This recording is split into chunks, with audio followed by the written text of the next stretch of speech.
Wonderful. All right, everyone. Good afternoon. Thank you so much for joining the United Way of Southwest Alabama's Community Resource Network.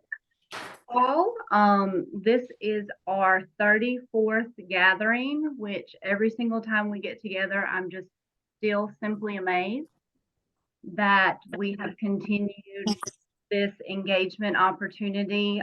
For those of you that may not be aware, we started this in response to COVID when the world shut down as a way for entities throughout our region to connect and share information and create partnerships to improve the quality of supports that are provided to those we serve. So real quickly, we're just going to go through some housekeeping. And so earlier, if you hopped on the call, we were all talking about how we love yet hate Zoom. So Zoom, we appreciate it if everyone will stay on mute unless you are a presenter. There will be opportunities. Okay, okay, thank you. There will be opportunities to ask questions. And so if you would utilize the chat for that. And also this meeting is being recorded and will be shared to our United Way YouTube page for further access to those that were unable to. So next slide, Lori, thank you. This is, like all things we do at United Way, a partnership, a collaboration, a network. And the individuals on the screen are the collaborators, the group that comes together and works to create the programming, find the speakers for the panelists, and really just listen to your feedback. And that gauges our work moving forward. And then we also have contributing partners, team members from United Way, educational institutions, and of course our public health facilities as well. All right, so our meeting goals, as always, we strive to provide information about new resources or new programs, because like all the things that you do on your day-to-day work, it shouldn't be a secret. So we use this gathering as an opportunity to talk about new approaches or programming, find ways that you can refer those that you serve to these programs or resources, and then also provide the opportunity to create new working partnerships or ways that you can become more involved. So, all right. So as all things, we always like to have a check-in just to kind of gauge where our community is at the moment. And so we will begin with an update from our 211. And I saw that we have Mary Howard with us, and I'm not sure if we have Holly or not. So Mary or Holly, which one is providing the 211 update for us? Good afternoon, Tristan. It's me, Mary. All right. Well, the floor is yours. Good to hear from you. Thank you so much. I appreciate that. I want to give you guys a brief update on what's going on at 211. So far this year, we've answered almost 14,000 calls. That's a lot of calls. And the needs that are actually individuals are calling about: assistance with utilities, rent payment, shelter, and affordable housing. Those are the things that we're receiving calls about. If there are any resources out there that you guys are familiar with that we need to know about, please don't hesitate to get those out to us. I'll send a link, put the link in the chat to do that so that we can actually make sure that we're giving accurate information to the callers that are calling in looking for basic health and human services. That's all I have. Any questions? Wonderful. Did you want to touch on the top needs that we're seeing? More than the utilities, rent, and affordable housing and shelters? Okay. No, I'm sorry. I I was multitasking. That's me. Somebody was sending me a message about the meeting. Oh, okay. But I will just reiterate what Mary said. The form that she's going to put in the link, it literally takes 5 minutes to complete.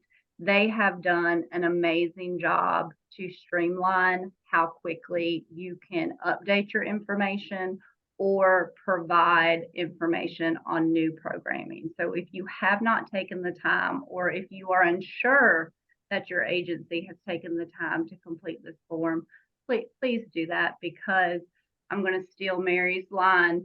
211 is only as good as the information that they have on record on the database. And again, that database is shared throughout the state. So you are providing the information not only for our region, but if there, let's say the call gets answered in Montgomery for a resident in Mobile County, or, someone from the south side of the state, they can connect them, and they might not have the regional partnership knowledge like those individuals here on the call. Absolutely. Thank you so much, Trista. You're wonderful. Thank you, Mary, and your team. They're doing an amazing job. Up next, we have Lindsay Lum. She's one of our panelists, but she is briefly going to touch on Volunteer Connect. And then also Lori Childers of our strategy team operates the sister program, South Serve. So Lindsay and Lori, the floor is yours. Sure. So Volunteer Connect is our platform in which you can put any upcoming events that you have and need volunteers for. It will allow you to track the volunteer hours that you have. It will allow you to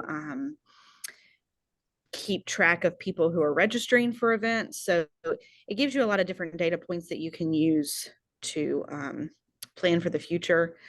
I always go to Lori for my Volunteer Connect questions, so I'll pass it to her so she can give you a lot more information than what I just did about both Volunteer Connect and South Serves.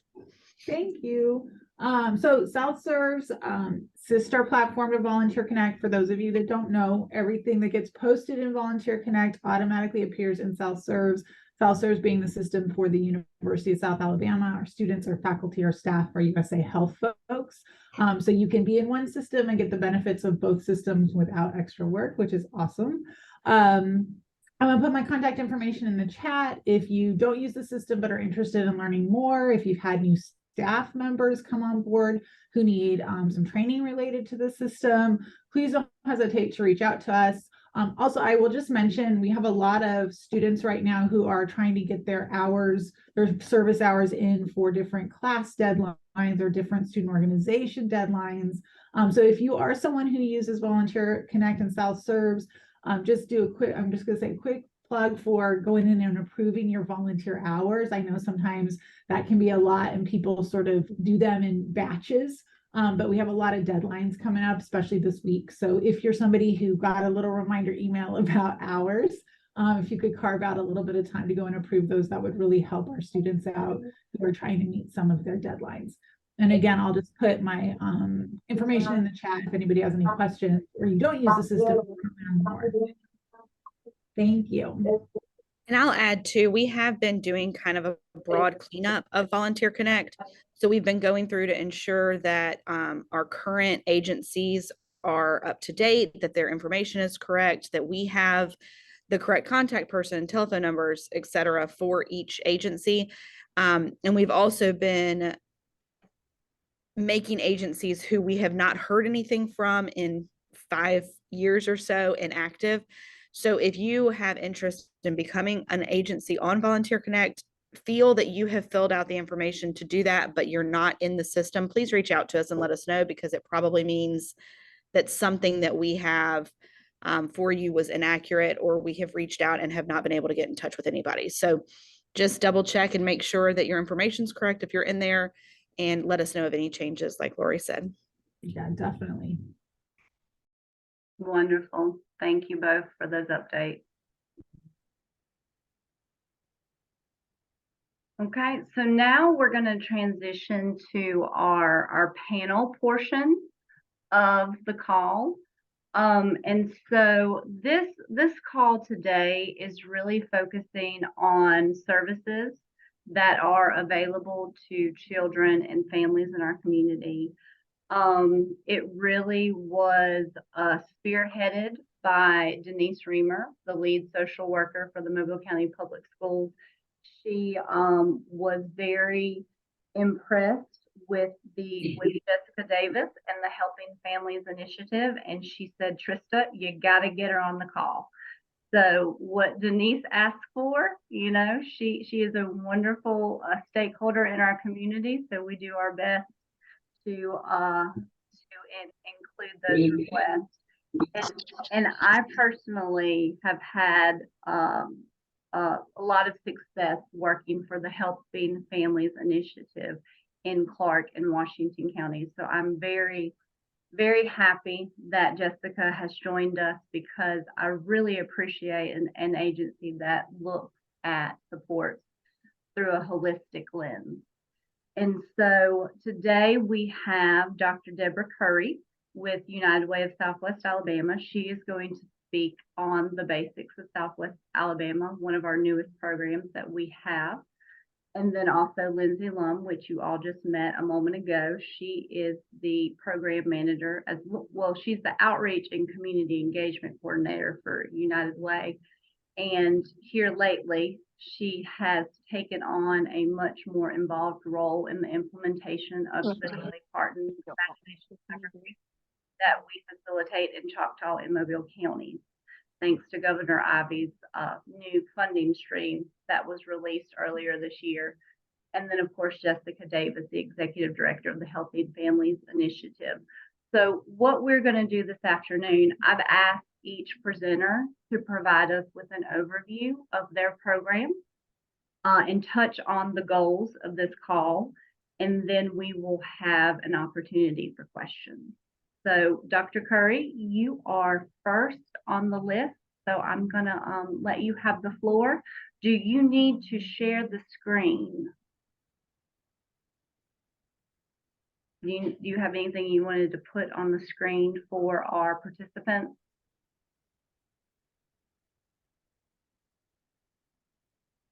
I'm just talking and I'm on mute. I'm sorry. There you go.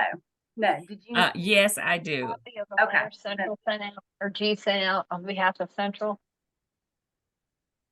Uh-huh. All right, Dr. Curry, you now have the ability to share your screen. Okay.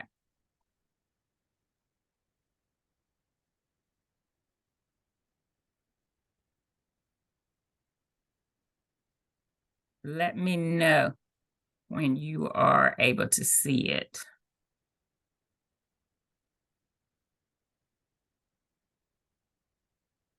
Hold on.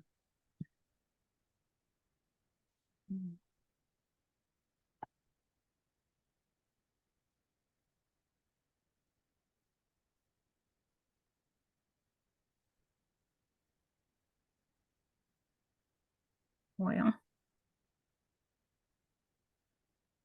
I think I'm having some technical difficulties.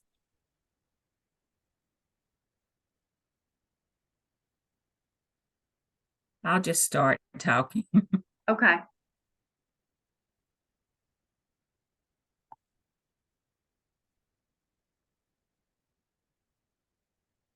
So now you have started to share your screen. Yes. See it. Yeah, I was just clicking and nothing was going. Okay, the basics, as she stated, is a new program. It made a year old on October the 18th of this past year. And I first like to start saying that the basics is not a curriculum. It is a strategy and an initiative to help parents. The basics was born out of the achievement gap study of Harvard University, because there were cognitive skill gaps in children as early as 2 years old. And, you know, that's very daunting to hear that there are skill gaps in children as young as 2. Actually, there were some even as young as 18 months. So that's why early learning and early brain development is very serious to us, and that we have to start even prior to birth. During the first 5 years of a child's life, the critical neural and brain structures for all future learning is taking place. The cognitive, emotional, social, and academic skills. At infancy, 1 million new connections per second are being made.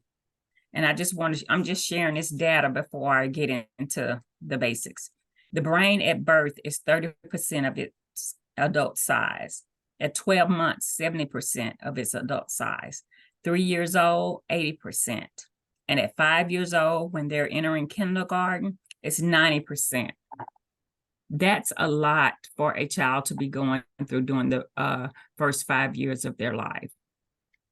So it's the basics. After the achievement gap study, the advisory team got together and came up with 5 principles to help parents spend quality time with their children, to help them with those cognitive, emotional, social, and even academic skills that they can do at home in the privacy of their home or wherever with their children, to help them be prepared for preschool and kindergarten. It's free, and it doesn't take any extra time out of their day to complete these things. And these are the basic principles: maximize love and manage stress, talk, sing, and point, count, group, and compare, explore through movement and play, read and discuss stories. Each of these principles are designed to help with all of those social, emotional, cognitive skills. It's a brain boosting to help parents with these different skills. And what has happened with the basics in Mobile, and now we've reached out to Clark County, is I've met with family advocates and trained them on these skills because they meet with parents. And I've also hosted parent workshops. And it's amazed at the many things that parents are not aware of in parenting their child, because they're parenting as they were parents. So the gap is there. That's where the skill gaps come from. There's very simple things as telling your child you love them before they go to school or when they go to bed, talking to them, effective communication skills, teaching the parents these things, counting when they're eating peas, those different types of skills, reading to your child as early as during the last trimester, instead of waiting until they start school. These are simple things that help parents prepare their children for preschool and kindergarten. And my favorite component of the basics is the basic insight text messaging. The parents will receive 2 text messages a week, and it's content based on the child's age from birth until their 5th birthday. One of the principles is covered each week with 2 messages. One is a fact about the principle, and then the next one is a try this. And it gives them an opportunity it'll tell them try a different strategy or whatever that they can work on for the rest of the week. And each of these strategies on the principles, they are aligned with the key frameworks from Head Start Early Learning Outcome Framework. So they are aligned with Head Start. And it's gives the parents an opportunity to have ongoing conversation with their children. As I stated earlier, many of them aren't aware of what to say and how to say it and how to do those engaging conversations or participate in engaging activities with their children. And I'm able to gather information from the parents through our dashboard. So this has been a very effective program that we've seen over the past year from getting information from the parents. Some of the examples that it teaches the parents: let them know every day that they love their child, even when they're tired and stressed. Talk, sing, and point. Go back and forth with your child. Have fun with the thoughts that they express. count the fingers and toes and put objects in groups. Find lots of things to compare. Explore while playing and discovering new things. And read stories and books and discuss about them, not just read. And I also stress the fact that, if the child is very young, that's a toddler, when they get tired, stop reading. Go back to it later. That's okay. And if you struggle with reading, that's still okay. Make up your own story. Look at the pictures and make up the story. Let your child help you make up the story. The basics are things that we do every day, but parents aren't aware of it. But I've seen the effectiveness of it. The basics have 3 gears, and the awareness and knowledge, that's the information. That's those 5 principles. The nuggets and reminders, that's that basic insight text messages that remind the parents of things to do.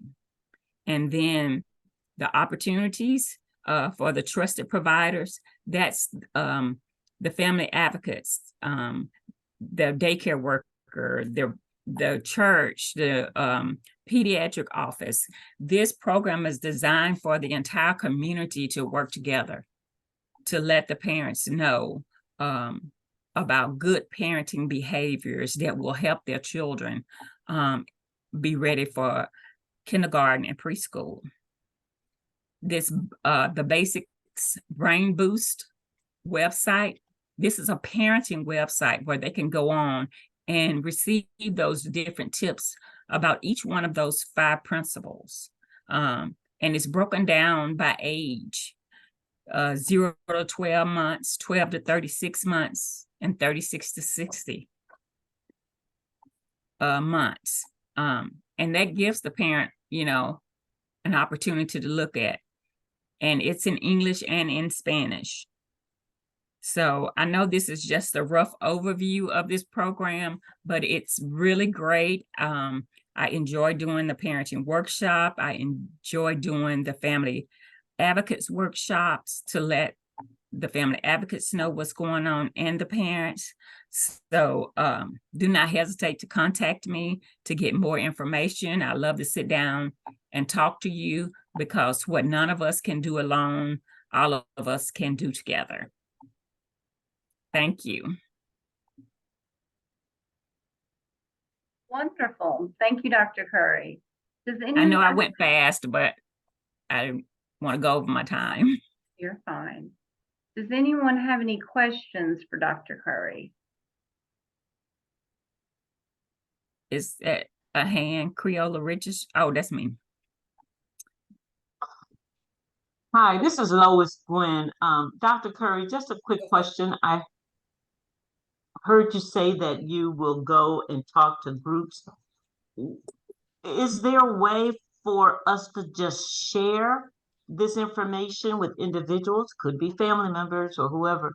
Just Yes, share absolutely. it with them without having to maybe come through to a training or advocacy group. And if so, how? I think that's one. Yes, absolutely. And there's information on our website that you can get information. I can send you information that we have. We have flyers. I have information that you give to your parents. So just send me an email and I can upload you plenty of information. Thank you. Excuse me, I failed to get your contact information off of the slide. Okay, I will put it in the chat. Okay, thank you. Trista, will you put that in the chat for me? Of course I will. All right. Creola Richardson, I have a question. Can you hear me? Yes, ma'am. Yeah. Okay, I'm on the Fatherhood Initiative Program in Washington County, and it's a new program for us. And I really would like to contact you and see if you can come and talk to our fathers. Is there any way that you could do that, or I could use some of your information? How do I work this up? Yes, I just put my contact information was just posted in there. So contact me and we'll be able to work out something. Okay. All right. Thank you. Appreciate it. No problem. Well, Rhoda, did you have a question? Yeah, I just wanted to make sure Dr. Curry is connected with Ambitiously Him and Her. They, King Foundation, that they basically provide comprehensive support to Yes, teen parents. yes, I spoke with them several times. Yes, Okay, ma'am. thank you. Wonderful. We'll continue to pop any follow-up questions that you may have in the chat. We'll probably have some time after all the presentations to circle back. And I have placed Dr. Curry's email for everyone to connect with her offline. And so now we'll transition to Lindsay Lum, and she's going to speak about Dolly Parton's Imagination Library. Oh, Yeah, so I'm so excited to be able to kind of piggyback off what Dr. Curry has said, because Dolly Parton's Imagination Library works in that same realm of 0 to 5 years old, when learning is so crucial. And it was formulated by Dolly Parton herself in Tennessee in order to provide one book a month to children birth to 5, regardless of their socioeconomic status. So they receive a free book. It's free to the parents and it's addressed to the child. So they get a piece of mail each month, an age appropriate book that they can use to implement some of the principles of the basics. And we have recently brought it back. I think we brought it back in September, beginning of October, and we have increased our numbers by about 1,000%. So we have stacks of applications every single day that come in for people who are interested in signing their children up. It's been very eye-opening to me to see how many parents of older children have sent applications in hopes to get those books delivered to their school-age children, sometimes as old as 12, because you don't really think about the fact that not everybody has a home library that they've built up since birth. So this is a great opportunity for parents and children to start that library at home, where they can start reading together, spending time away from screens, away from social media and those type of things, just spending time together and learning and growing as a family unit. And then we are working with the basics to make sure that all children who have registered and sign up for the basics and the text messaging are immediately registered for Dolly Parton's Imagination Library as well. So all of those participants are getting the benefits of both programs without having to take any extra steps, which we're really excited about. Does anybody have any questions? Lindsay, I know that in the past it was limited to certain areas. Is it still, maybe what is the service area Sure. So we have the program wide open in Mobile. So all zip codes in Mobile County are eligible. And we also have it open in Choctaw County as well. So we are the affiliate for Mobile and Choctaw counties. And there is an active affiliate in Washington County. And so to register, if you have children in Washington County, you can go to the Dolly Parton Imagination Library website and connect that way. And in Clark County, they are working on bringing some affiliates on board. And Lindsay, I'm not 100% about Baldwin County, but are we aware that there's an affiliate in Baldwin County? They do have an affiliate. It's not United Way, but they have an affiliate there as well. And I would recommend, if you have any children 0 to 5 in your life, if they live here, if they live in Ohio, if they live elsewhere, just check the website. It's imaginationlibrary.com to see if they have an affiliate in that area as well. It'll let you search by zip code and will provide you with the information for the representative that you can contact. So currently in Mobile and Choctaw County, we are operating through a paper application or digital emailed application only. We don't have online registration set up, but there are entities in other areas that do have that online registration set up. So it'll let you know how to submit your application. And then you'll just go from there to get in contact with the people that you need to get in contact with. And I'll add, the reason why we are doing paper registration is because, yes, the governor is supporting this program, but she's only supporting it at 50%. So there still is a need for additional funding to make this available to all the children that would qualify. And that is why United Way currently, and for the past several months, has been having an Adopt a Child campaign. So for $35, you can support a child to be enrolled in the basics in Dolly Parton Imagination Library. And Lydia made a comment, Lindsay, that Goodwill has thousands upon thousands of free books. I do not have any in my vicinity, but there are books in the room beside me from Goodwill. So if you do work with children that do not qualify for Dolly Parton, but would love to have access to books to create their own library, Lydia has provided the phone number with how you can get in contact with Dottie to arrange for that. And we've been referring those older children to Goodwill. Wonderful. Okay. Excuse me, I have a question about the Adopt a Child for $35. Is that just for the whole entire year, or is just for maybe? It's for the year. So the $35 pays for their participation for 1 year in both programs. Well, thank you. You're welcome.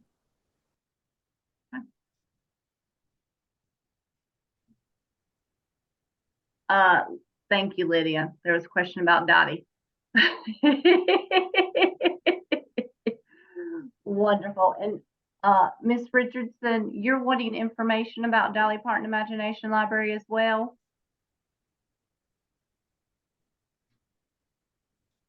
You're muted. Yes. Okay. Wonderful. We'll connect offline. I'll type my email. Thank you. Appreciate that. Okay. Any other questions for Lindsay?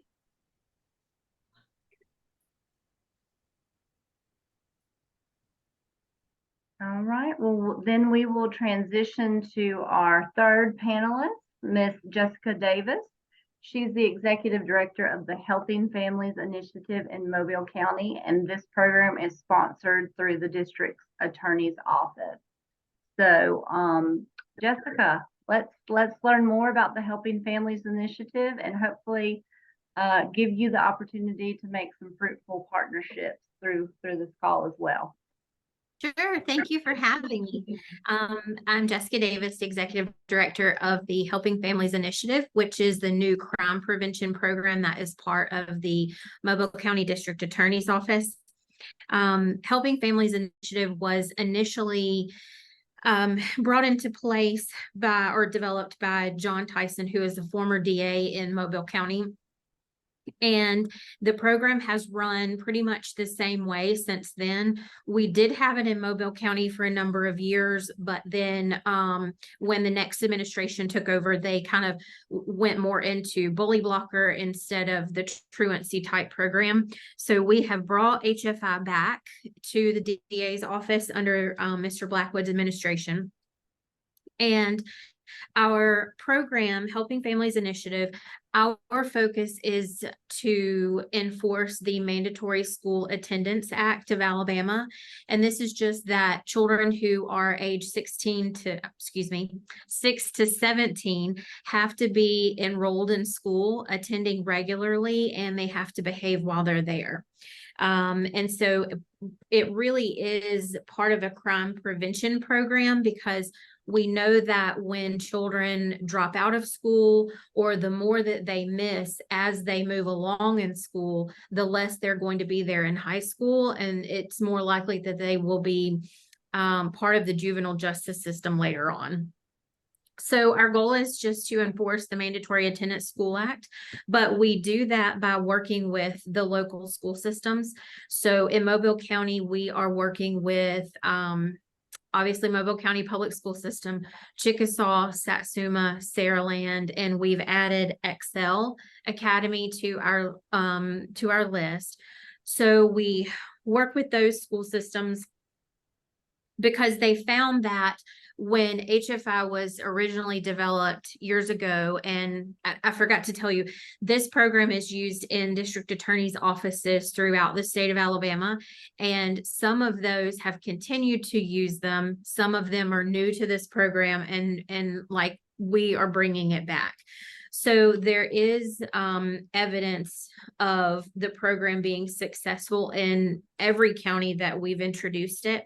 There are significant changes in family functioning and school performance in the families that are part of HFI. Our responsibility is to enforce that. And the way that we do that is through working with the school systems, truancy programs, their social workers, and their attendance officers. So what we know, a little bit of the statistics that we use to sort of help people understand why we're so concerned about children attending school, is that students who miss 5 to 9 days a year, these are unexcused absences, typically only have a 63% chance of graduating. Those who miss 15 to 19 days a year have about a 21% chance of graduating. And we want these children in school. We want them to be successful. We want them to graduate. So the way that we do that is work with these school systems on truancy. This past summer, our DA's office sent out 15,000 letters across Mobile County for parents to attend the early warning truancy sessions at the Civic Center. I know that those letters were not very popular. We had a lot of upset parents about having to attend an early warning truancy session this summer, but our effort there is to go ahead and clear out from last year, because our program is new and we wanted to just sort of have a starting point to start over this term, this year, and just have a clean slate for everybody. Because we now have this program in place, before the schools file a petition on those families who have reached a certain number of unexcused absences, our program is in place to help those families. Our goal is to work with them once they've reached 5 unexcused absences. We are notified, and then our case officers will contact those families, work with them to figure out why the children are missing. So in some cases, it could be that your student just doesn't turn their excuses in. They're probably all in the bottom of their book bag. Or maybe they did turn them in, but they didn't turn them in on time. It could be that it was entered incorrectly. And so each week we have around 400 to 450 letters that we send out, and our staff goes through those one by one to check with those families, to verify those absences, and to see what it is that we can do to help those families from progressing into the system. Once they attend the early warning truancy session, then it sort of slows down that process. We're able to work with them. Our case officers will meet with the student and the student's family or guardian to determine what barriers there are for their children attending school. It could be a bullying issue. It could be that the student's having difficulty in a class. It could be transportation issues. Whatever those issues are, our case officers work with the family. They complete an assessment on the family and then develop an individual intervention plan. And our plan and our goal for that family is just for that child to return to school and function the best that they can, to do the best that they can. We want them to form an attachment to something at school. If that's sports, if that's a teacher, if that is their school counselor, anything we can to get them interested and get the child to buy in to want to be there in school. So we work with those families to do what we can to help remove any of those barriers. Our program does not provide direct services in that we do not provide counseling, but each week we provide referrals to other agencies.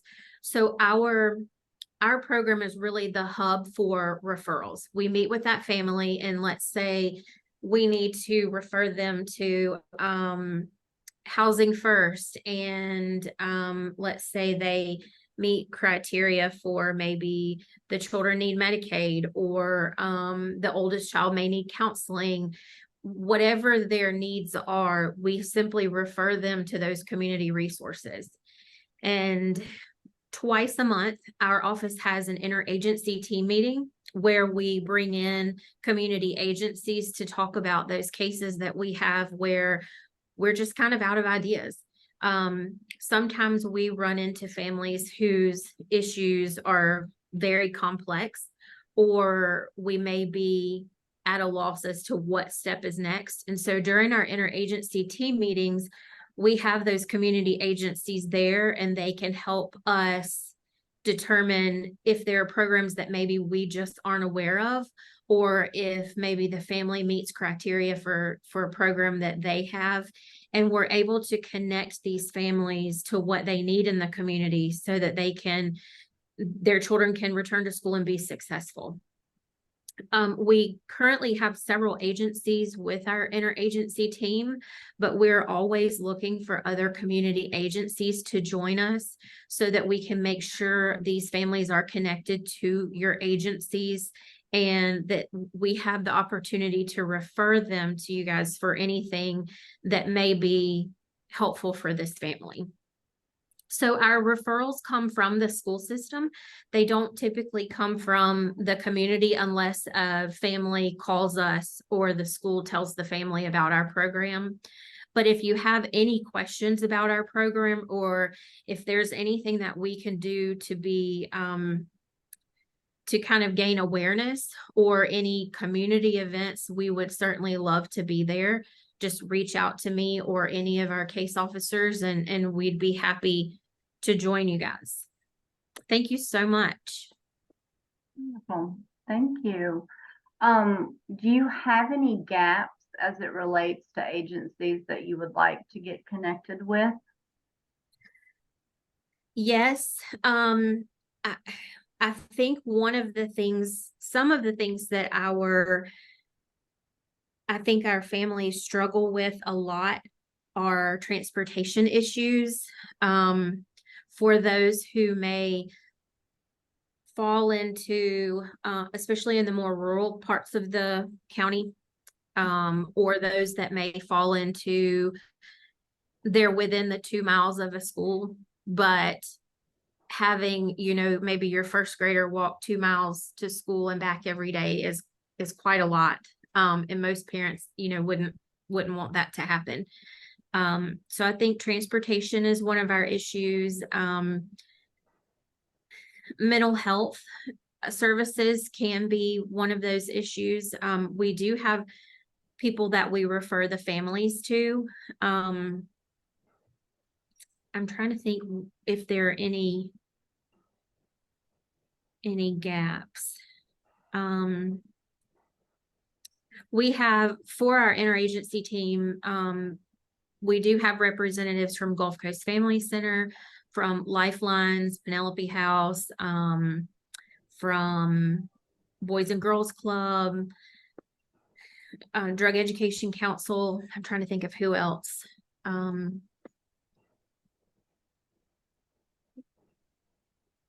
I think one of the issues that we've seen is really connecting children to a mentor, that type of program. There is Boys and Girls Club, but I think having a male mentor for some of our middle school and high school boys would be amazing. We just haven't really found that yet. Gotcha. And then I'm assuming you partner with Big Brothers Big Sisters. We do. Jessica, do folks have to be on the council to be a referral partner, or how do you determine where you're referring people? And then how do people, maybe who have a program that could be useful, get into that referral pipeline? So we refer to anyone that we can find. If it is, and it doesn't have to be just someone that comes to the IAT meetings. It can even be a church, a religious organization. It can be a government agency, any agency that we feel would be able to fill a need for our family. We will certainly use them. Wonderful. Jessica, we've been getting several questions, and when you get done speaking, about putting your email and the name of your program and how people can connect with you in the chat. Sure. And this conversation about unmet needs prompted me to recall that we forgot to talk about the listserv. Brad's gonna get me when he watches this recording.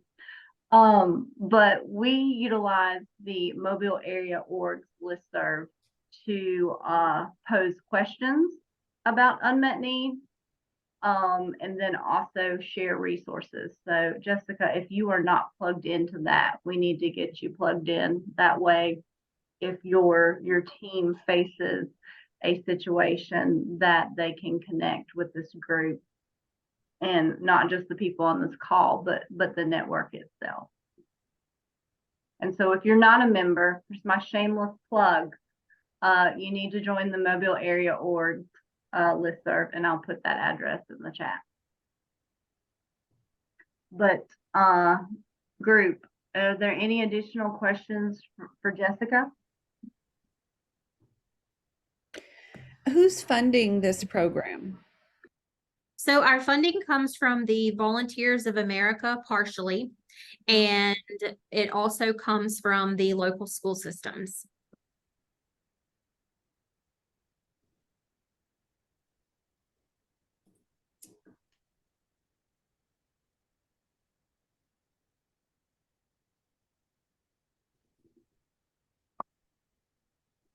Any other questions?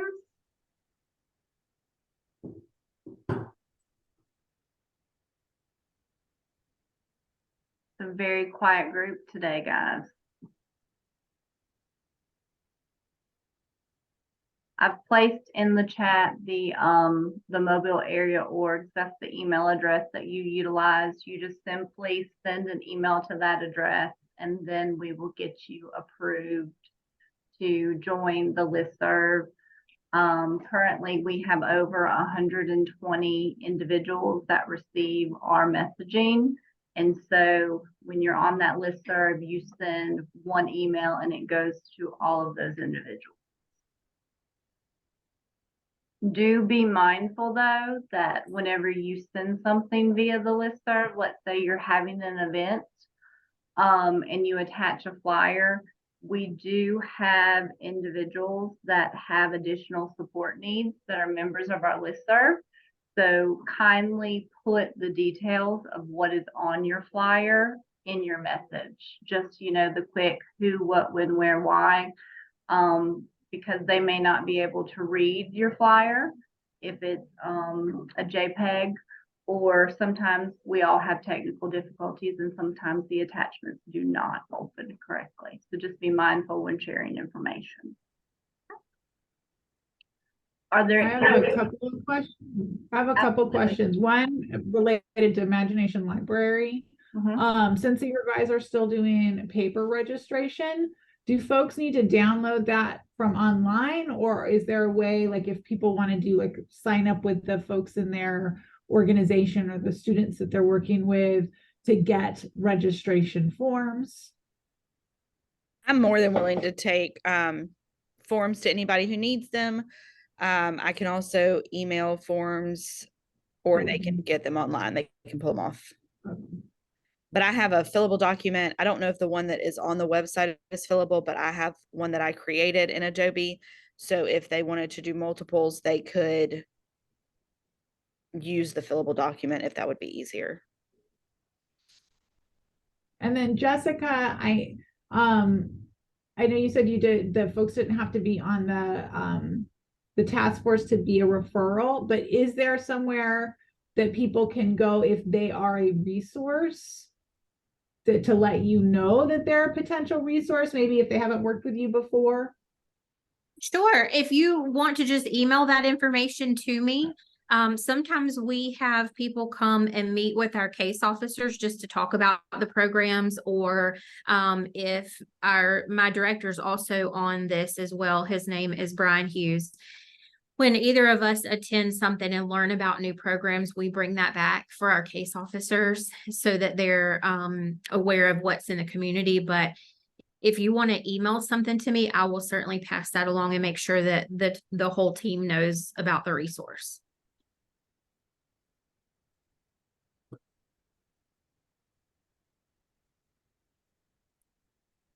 Wonderful. One more thing to mention, Trista, about Dolly Parton. We in the United Way office do not provide the books. So the books come from the Tennessee office, and there is a slight delay on the registration process from that date to the date that they ship the books. So it's usually about a 2 to 3 month wait before the children get their first books. And prior to, it was about 4 to 6 weeks, but with the rise in people signing up, which is great, that delay has increased to anywhere from 6 to 10 weeks. So if you have people in your programs in your life that sign up, just let them know that there is a short wait in between that registration date and when they will receive their first book.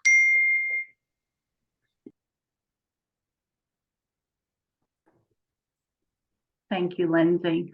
Any additional questions? Okay.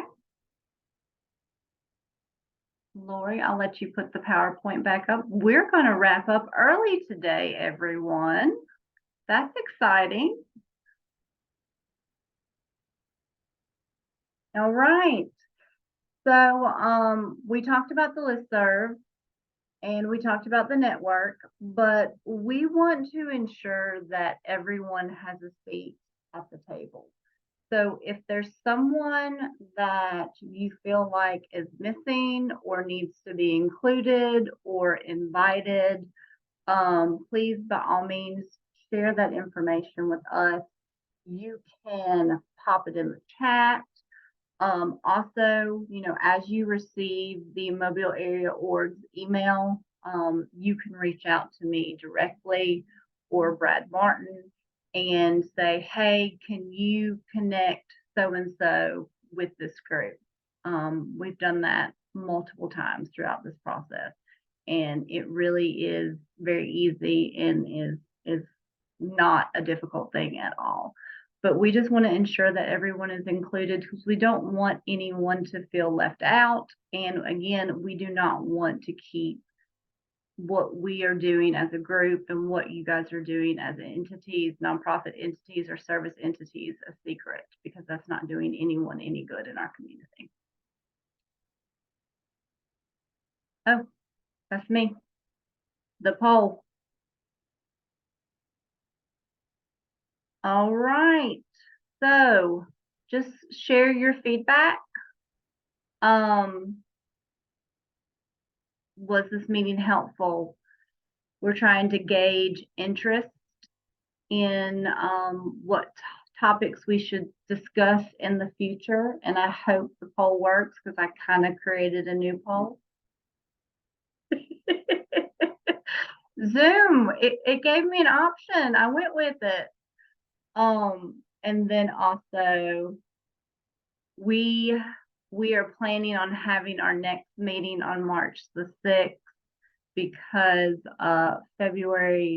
beginning of February is right at the start of Mardi Gras or in the middle of Mardi Gras, and we all know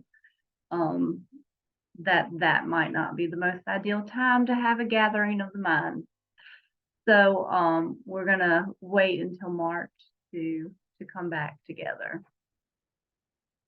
Let's see. And I know one of the questions on the poll is about sharing future topics, but sometimes things come up closer to the date of our meeting. So if something comes up for you that you think would be like timely, help us be responsive to things that are happening in the community, please don't hesitate to just email one of us and let us know that you have a topic suggestion.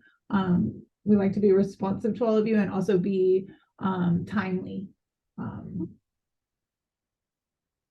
Wonderful. We do have some time. Does anyone have any announcements? There we go. There's an announcement. Goodwill Gulf Coast. Feel free to unmute and share your update. Hello, ladies. So it's my first time joining you all, or ladies and gentlemen. I know there's some guys on the call too. I just want to let y'all know, my name's Adrienne. I'm a parent educator with Goodwill Gulf Coast Parents as Teachers program.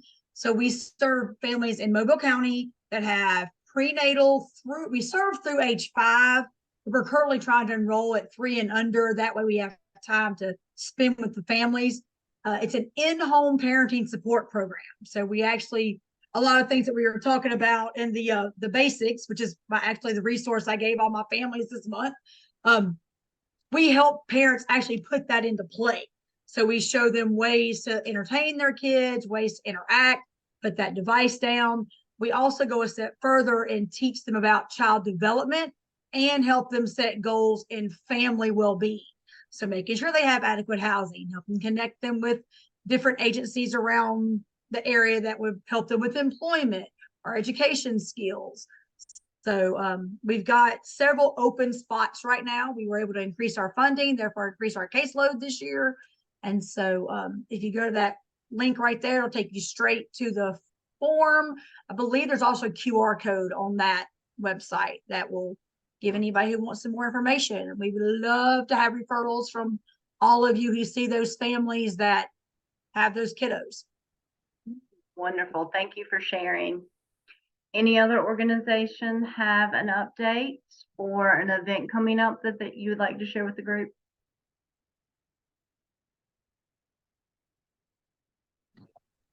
Hello, Trista. Hey, Eugene.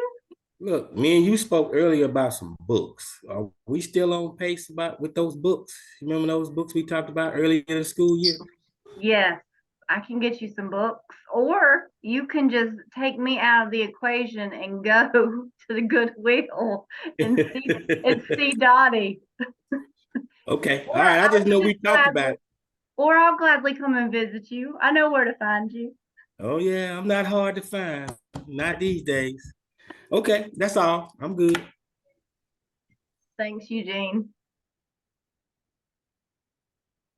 Anyone else? I'm not going to hold you hostage. I'm going to let you have your time back. I know it's the end of the year and everyone's trying to wrap up. All right. Well, thank you guys so much for joining us this afternoon. By all means, we value your time and participation, and so enjoy the rest of your afternoon, and I hope everyone has a wonderful holiday season. Thank you. Happy holidays, everyone.